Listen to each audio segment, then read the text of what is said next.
150 पर फंस जाएगी बीजेपी, राहुल और अखिलेश का ऐलान। नमस्कार, मैं हूं दीपिका।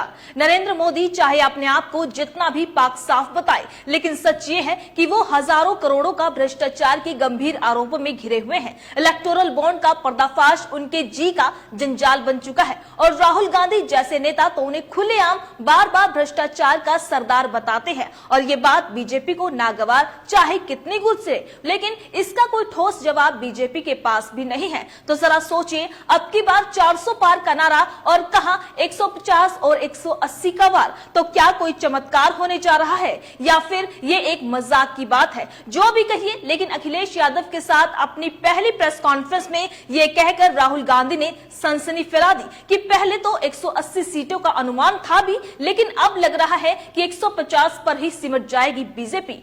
जरा आप भी सुनिए कि 180 से 180 तक जाएंगे, अब मुझे लग रहा है 150 तक जाएंगे। दरअसल उत्तर प्रदेश के गाजियाबाद के कौशाम्बी में कांग्रेस के पूर्व अध्यक्ष और समाजवादी पार्टी के अध्यक्ष अखिलेश यादव ने साझा प्रेस कॉन्फ्रेंस की। इस दौरान दोनों ने बीजेपी पर जमकर हमला भी बोला। एक तरफ राहुल गांधी ने बीजेपी को 150 के आंकड़ों पर रोकने का दावा किया, तो दूसरी तरफ अखिलेश यादव ने कहा कि लूट और झूठ भाजपा की पहचान बन गई है और आने वाले चुनाव में भाजपा का सफाया होने जा रहा है। सुनिए अखिलेश यादव ने क्या कहा। आज गाजियाबाद में बैठे हैं। इस बार भारतीय जनता पार्टी को गाजियाबाद से लेकर के गाजीपुर तक इंडिया गठबंधन सफाया करने का काम करेगा। भारतीय जनता पार्टी की हर बात झूठी निकली, उनके वादे झूठे। न किसान की आय दोगुनी हुई, न नौजवान को नौकरी रोजगार मिला, और जो सपने दिखाए थे विकास के वो भी अधूरे हैं। जो इनका नैतिकता का बुलबुला था वो भी टूट गया।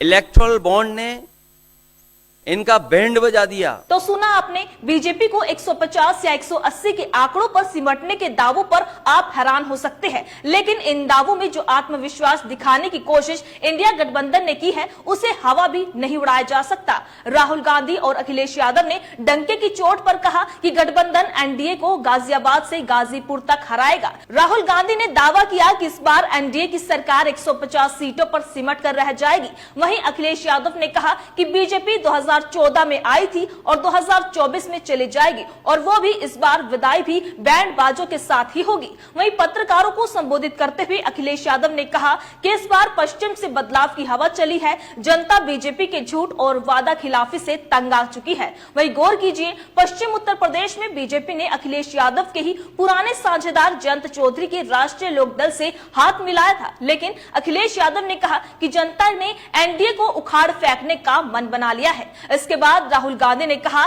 कि ये विचारधारा की लड़ाई है।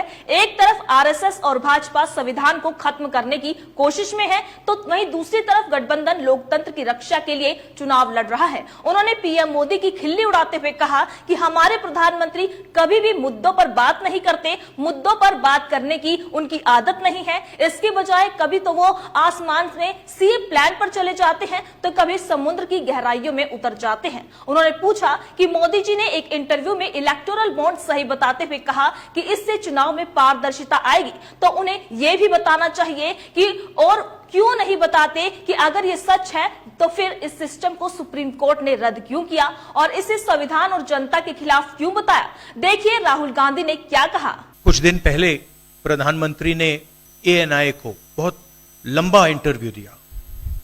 स्क्रिप्टेड था मगर फ्लॉप शो था। प्रधानमंत्री जी ने उसमें इलेक्टोरल बॉन्ड्स समझाने की कोशिश की। प्रधानमंत्री जी कहते हैं कि इलेक्टोरल बॉन्ड्स का सिस्टम ट्रांसपेरेंसी के लिए लाया गया, राजनीति को साफ करने के लिए लाया गया। अगर यह सच है तो उस सिस्टम को सुप्रीम कोर्ट ने रद्द क्यों किया? और दूसरी बात, अगर आप ट्रांसपेरेंसी लाना चाहते थे तो जिन लोगों ने आपको पैसा दिया, बीजेपी को पैसा दिया, हजारों करोड़ रुपए दिए, उनका नाम आपने क्यों छुपाया था? इतना ही नहीं, राहुल गांधी ने सीधे सीधे नरेंद्र मोदी को भ्रष्टाचार का चैंपियन बता दिया। उन्होंने कहा कि मोदी भ्रष्टाचारियों के सरदार है और ये बात पूरा देश जान चुका है, क्योंकि इलेक्टोरल बॉन्ड के नाम पर वसूली का रैकेट चला रहे थे वो। और राहुल गांधी तो बीजेपी और मोदी पर हमला बोलते रहते हैं, ये कोई नई बात नहीं है। लेकिन पहली बार राहुल गांधी ने कांग्रेस पार्टी के किसी सहयोगी दल के बड़े नेता के साथ मिलकर नरेंद्र मोदी को भ्रष्टाचार का सरदार बताया है, उनकी सरकार को उखाड़ फेंकने की बात भी कही है और उनकी नीयत को देश की गरीब जनता के साथ खिलवाड़ बताया है। लेकिन अजीब बात तो यह है कि इतने बड़े आरोप टीवी के पर्दों से बिल्कुल गायब है। तो सवाल यह है कि ये बात जनता तक नहीं पहुंच रही है। सोच कर देखिए। इस खबर को लेकर आपकी क्या राय है, अपनी राय कमेंट बॉक्स में लिखकर हमें जरूर बताइएगा। इसी तरीके से देश और दुनिया से जुड़ी हर छोटी से बड़ी अपडेट के लिए FBN यानी फ्रंटलाइन ब्रेकिंग न्यूज के साथ बने रहिएगा। धन्यवाद।